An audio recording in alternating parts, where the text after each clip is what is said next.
Okay, so you're going to be taking apart this Blackmagic 6K full frame.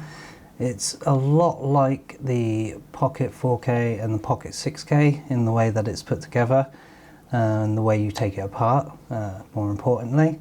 I've already started taking this one apart and then I suddenly realised I hadn't filmed any of it, so the main board is actually out of this, but you'll see in a minute that it's actually easier for me to show you with the board out. So just like the Pocket 4K and the 6K, you take off the little covers for the tally light and this extra cover there, and you'll find two screws in there to remove. Then underneath the grip here, mine's all stuck back down, but you'll find, you pull off the grip and you'll find two more screws there. There are screws in the bottom. There's no sticker to take off of this one, but you'll find that there's some screws in the bottom, just like the Pocket 4K and 6K, but unlike the other Pocket range, the Pocket cameras, you've got this EVF viewfinder part on the top, and you've got to remove that, which is a lot easier if you use a screwdriver rather than a nail. Once you take that part off, that's normally where you'd plug in the viewfinder thing. But you can see there's extra screws there that you need to remove. So once you've removed those screws, you can take this part off as well, and the camera is ready to come apart. So just like the Pocket cameras, you've got the screen and the buttons on one side and the sensor, the main board and all the rest all on the other half.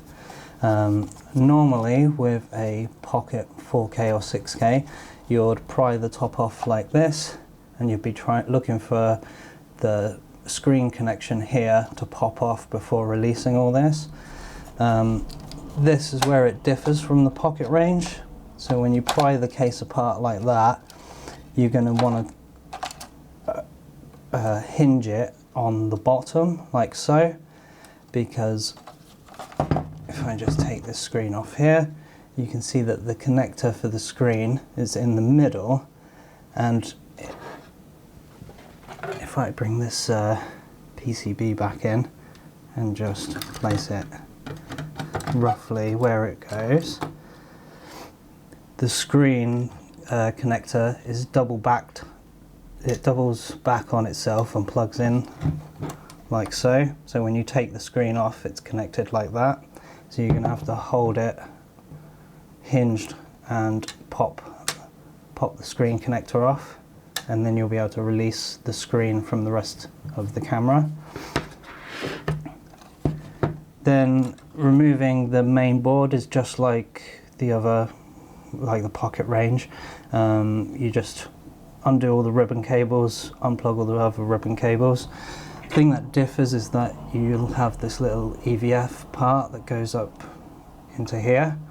You're going to need to unscrew it from there and then unplug it from the main board, but then it's just screws that are all screwing it and securing it to the rest of the body here. Now, unlike the Pocket range, you won't be able to just lift this off, because the sensor cable found here is actually plugged into the bottom or the back of the board here, like that, and again, like the screen, it kind of doubles back on itself. So when you lift this off, you'll find that the sensor cable connected there. You'll also find the power going in here, and a ribbon going in there, and this little connector here plugged in, which is all to do with the lens and power. So when you go to pull this off, you'll find that some things are still connected, so you've just got to be careful. Lift it off enough that you can get in there and unplug those parts, and then you'll be able to release the main board from the rest of the body. And then it's very much like the Pocket range, with the big metal fan unit that has the connectors, some of the connectors on the side of it there. So there's some Torx bolts that you have to just go around and unscrew. I think one's hidden down there and in there. So yeah, we're just going to undo those and then lift that part out. This little panel from the bottom. So once you remove that, you'll find a little torque screw there that you have to undo as well. Both those things are screwed through into the cage. You'll find there's a torque screw there, there, there, and there. So 4 main ones, and there's a little screw there that you need to remove. And then you should be able to just pop this out. So you lift it from the top. Yeah, you pull it up from the top, and you have to pull on this piece of plastic here. So that, oh, I've nicely caught my thumb on it. You have to pull on this plastic to get the lug to pop out. And then this part is free. And it's connected to the PCB using one of those little slide connectors. You have to excuse the blood, I'll clean it up in a second. So yeah, just in there, it's a little slide connector. I should have undone that first, really.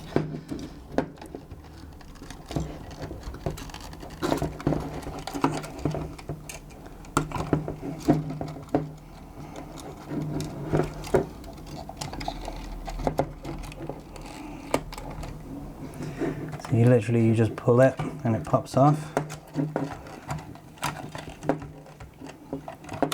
and that's tangled around them, unfortunately. That's what's stopping me from pulling this off. What else is connected? Sorry, I haven't done one of these since the first one, so okay, now that blood is getting everywhere.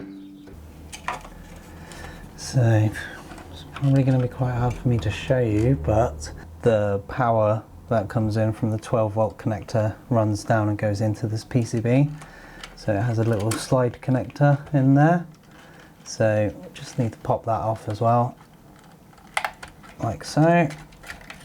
And we'll be able to release this. But there's also the this little JST connector needs to go through the hole in the metal there. Quite fiddly, bit more to it than the Pocket series, but then you'll eventually get the heat sink out. It's also got the Bluetooth module on the back that we're going to have to take out. So now that we've got the heat sink out, we're going to want to remove this power distribution board, and the easiest way or the only way to do that is to remove the whole battery bay. So there's a few Phillips head screws around that you need to undo, and then this whole little bit should just pop off. So yeah, 4 screws, 1, 2, 3 and 4, just at the top there, and then this little bit should just pop out. Maybe you need to undo the door. Yeah, there you go, so you have to open the door first, and then this piece will pop out. And then we've got 3 screws to take this board off. So you're going to want to remove that board from the battery bay, and this Bluetooth board and ribbon cable. Well, you don't. Do you need it? Yeah, you do need the ribbon cable. This Bluetooth board from the fan unit. And then we move on to removing the sensor from here. So removing the sensor is a bit different than the Pocket series. You still remove this cover here, but rather than then just unscrewing the sensor and taking it off and using it later on, the sensor is actually already attached to the the IR filter. So the sensor, the IR filter is attached to a little round board, plastic board, and then the sensor is actually attached to that little plastic board, and the sensor itself is fully enclosed inside the IR filter, so no dust can get in there or anything. It's a really cool design, but instead of taking the taking the sensor out the back and the filter off the front like the Pocket series, what you're actually going to be doing is you remove this plate, and then we'll get access to these 4 holes here, 4 bolts I should say, and then you unscrew those 4 bolts, and that entire sensor and IR filter will just come out the back, and you'll be left with the shell like this. Okay, so this is what the bottom plate's going to look like. We've got the power distribution board out of the camera, and that's plugged in using this cable that comes with the kit. It's plugged into the connector there, plugged into the connector there. You know, you're going to feed your power in here, so 12 volt or 3S power and ground coming in there, generally on an XT30. Then you're going to wire your switch, so switch in, so power goes in on the outside pin, and switch out is the power coming out of the middle pin. So basically the power comes in through there, goes into this switch so you can turn the power on and off, and then it's fed out through this cable into the PDB, and then this second cable comes out of the PDB on the other connector, and that's plugged into the bottom of the main board. That's plugged into the bottom of the main board there. So that fits on like so, and when this is all in place, the last thing you do is plug that in before bolting all the main board down. We replace this ribbon cable with the longer one that comes in the pack, and then with that cable already connected,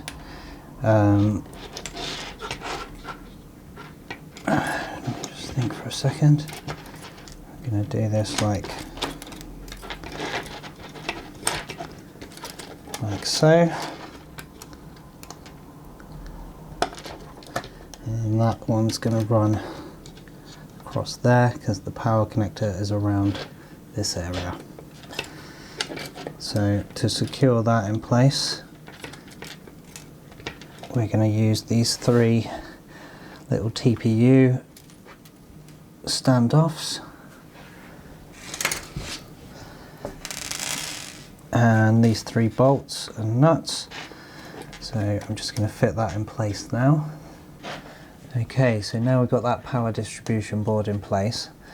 You can see, and I've got this longer cable fitted. I've also fitted this other longer ribbon cable that goes into that ribbon cable connector. This is for your tally light, which is around this area on the PCB. We need to feed that up like so into the board there, and with this one needs to feed right down to the end of the board. Okay, so it's Bloods from the future here. Unfortunately, I've realised that I've made a bit of a mistake in the video I filmed regarding this long 16 core ribbon cable that goes from the PDB that comes out of the Blackmagic that's fitted here and is fed out the back and up into the back of the board. Okay, so you're going to want to get your 16-way long ribbon cable and fold it like this, so you get the blue side facing up and fold it over like that. Don't pinch this all the way down because you can damage the ribbon cables, so just loosely do it like that. That way when it's plugged into the PDB like so and it bends over and you feed it down the back, the blue side is facing up, so when you plug it in like that, the pins are facing up, whereas in the video I do it the other way, so that the pins are the other way around, which is wrong. So yeah, make sure you do it so blue side facing up in the PDB. The PDB actually faces down, so you have to bend it over like so and fold it so that it sends it out the back with the blue side facing up. So when you bend it over, the pins are facing up. We have this ribbon cable coming out for the tally light with, when you fold it over, the blue side on the top, and we also have this ribbon cable going down to the end of the board that when you fold it over, the blue side is on the top also. And then what I like to do is use a little bit of foam tape just between those two, and it holds those two in place on there nice and neatly. Moving on to the rear I/O panel, got the buttons already fitted there and the light diffusers. Annoyingly, I don't have the correct ribbon cable for this demonstration, so normally this would be an opposite side one, but I'm just going to show you with this one just to make things awkward. So yeah, just imagine that that side is not blue and it's got the pins showing instead.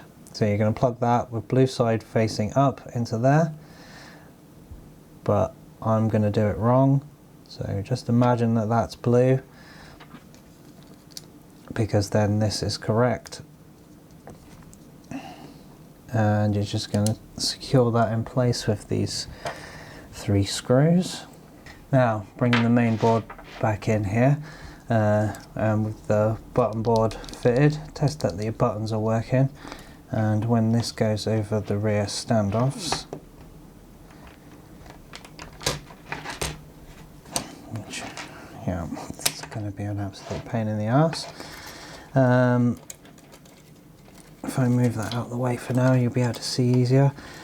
That will be the perfect length to just feed straight into that connector there. So push that right down on the standoffs, which mine is a bit tight, so yeah, you might need to fit this. I'm probably going to send these out with the standoffs already pre-fitted, because yeah, sometimes I know they're a bit tight, so I try to fit those before sending them out.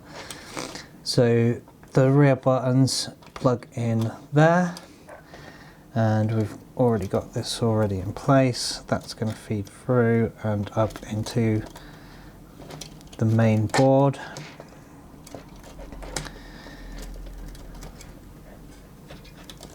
The final cable that's going to go in is 22 is the other ribbon cable that goes into there. So it'll be a ribbon cable going into here, and then doubling back on itself and feeding up. So admittedly, there is quite a lot of ribbon cables going on, but it's the only way you can route all the things we need to use on the camera into the places that we want to use them. So once you have these all in place like this, maybe have that stuck down so it's all ready to go. I generally stick that one down as well so that it's in place and out of the way. You'll then take your main PCB, and obviously you'll take the nuts off of the bolts, and it's just a case of plugging in all the things that need to be plugged in. So that ribbon cable will go in there, that ribbon cable will feed up and go into here, and yeah, the tally ribbon, pretty sure the tally ribbon goes there. If I've got that wrong, I know that when I built one last time I couldn't get the tally light to work, and it was because I'd plugged that in the wrong place and it actually needed to go in there. I will put something on the screen now telling you exactly which one of these two to plug it in. Then once you've got them all plugged in, you're going to line up the holes and feed that down. And then just before lining up the holes, you're going to need to plug your power connector into the bottom of the PCB, and then push it all down and do the bolts up. One major thing I've completely forgotten to tell you about is that you actually need to fit the sensor cable before fitting this main PCB. So here's the custom sensor cable. As you can see, one side says sensor, one end says sensor, one end says main. The PCB, with this PCB, the sensor cable is actually plugged into the bottom of the board. So you're going to plug it in like this with the sensor, with the ribbon cable going outwards from the board. So just line up the connector and click that into place like so. It's then going to fold back on itself like that. And then when you fit it to, it's almost like they knew I needed a little slot there for this to feed up into the sensor, so they cut me out a slot nicely. So thank you very much, Blackmagic. So yeah, when you fit all the board in place like that, you'll be left with your sensor cable that can feed up through the top plate and into the sensor, just like the other Blackmagics. So yeah, once this PCB is in place and you've got all the ribbons plugged in, that's when you'll be moving on to fit in the top plate and the sensor, and moving on to shimming the sensor. On the back of this you can see that I've actually got a carbon shim there. You'll get a bunch of shims like this, and you'll just place them over the sensor and then put the sensor into here and do your shimming like so. So it goes round, goes like that, I think. In the last clip I showed you how the sensor is mounted, it's got its own sensor mounting block that has the IR filter attached to it as well, and how the metal shims that come out of the camera go onto the back of that, and then that whole thing slots up in through the E-mount front plate, and then you adjust the amount of shims inside to adjust your focus. I found that the best way to do that is to attach your sensor either at this stage with when it's all together and the only thing that isn't on is the top plate, because then it's a bit easier to move around and stuff. So you'll have it plugged into the back of your sensor, and you can shim the sensor using just this front plate with the E-mount attached to it, obviously, and then you can check your focal distance, adjust the amount of shims until you've got it perfect, and then when you know that it's ready, you can take the sensor out one last time before attaching the front plate to the actual sensor case, and then feeding the sensor through one last time. It's just because it's a little bit fiddly feeding the sensor through the front plate when the whole case is attached.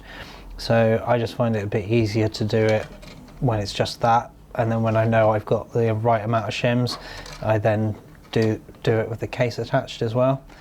And then yeah, obviously just as easy as a simple case of mounting that to the top plate, and away you go. The only other thing I didn't mention is that yeah, you can have the switch coming out here, and that just mounts up through this hole in the top plate rather than the side strut like I do on the other kits. I've just got the power switch coming up the top here instead. So yeah, very similar to the other naked kits for the Pocket 4K and the Pocket 6K, but there's a few differences that make this kind of different, and hopefully I've gone over all the points that make this completely different to the other kits so you don't get stuck. Now the 6K full frame doesn't use the same screen extension as my previous naked Blackmagics, simply because it's a completely different design of their original screen ribbon cable. It's got several components on this flex assembly, that I just can't replicate. So we have to use this piece, which is the original way of connecting the screen. Now the good thing is that you are able to connect it inside the body and then fold it up and store it inside the frame, obviously neater than that, and then when you need to use it you can pull it out and connect your screen using these connectors. Now using the original screen is something that is only really required to change the resolution of the video. All the other settings can be done on a Portkeys monitor.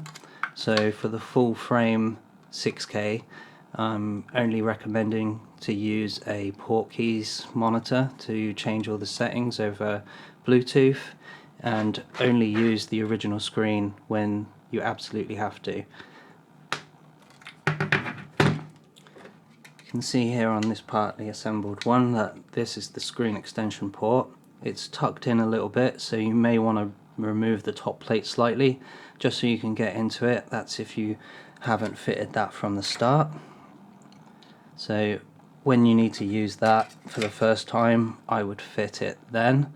So you fit it on there and connect the screen using these connectors, and then you can just fold it up and store it in there. Or if you know you're not going to be using it very much, you could just remove it. The thing with these connectors that they use is that they don't have a very high mating cycle, so the more times you use it, the more likely it is that that whole thing will break and you'll never be able to use this again, and this whole board will need to be replaced. So only use the Portkeys monitor to change your settings, and then when you absolutely have to, plug this in to connect the screen, like I'm going to do now. So you can see the connectors there and there. So you just line them up slightly like so. This is very hard to do on camera. So you just push that one in and close it off.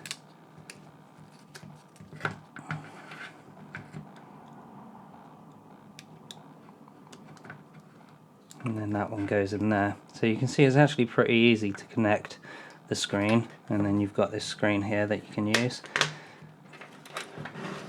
If I go ahead and grab a battery here.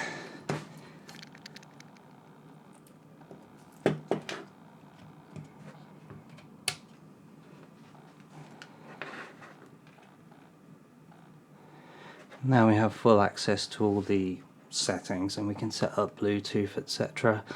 And you can change the resolution.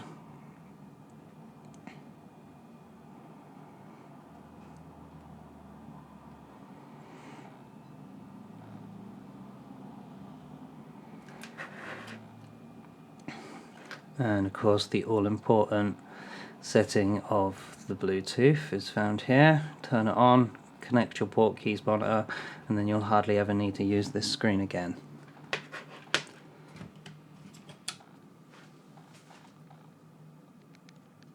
Okay, so yeah, if I've missed anything, let me know in the comments below, and I'll have to make another video, but I'm sure I've gone over everything that you need to know. So yeah, okay, have fun building, and I look forward to seeing what you get up to with this camera. Laters.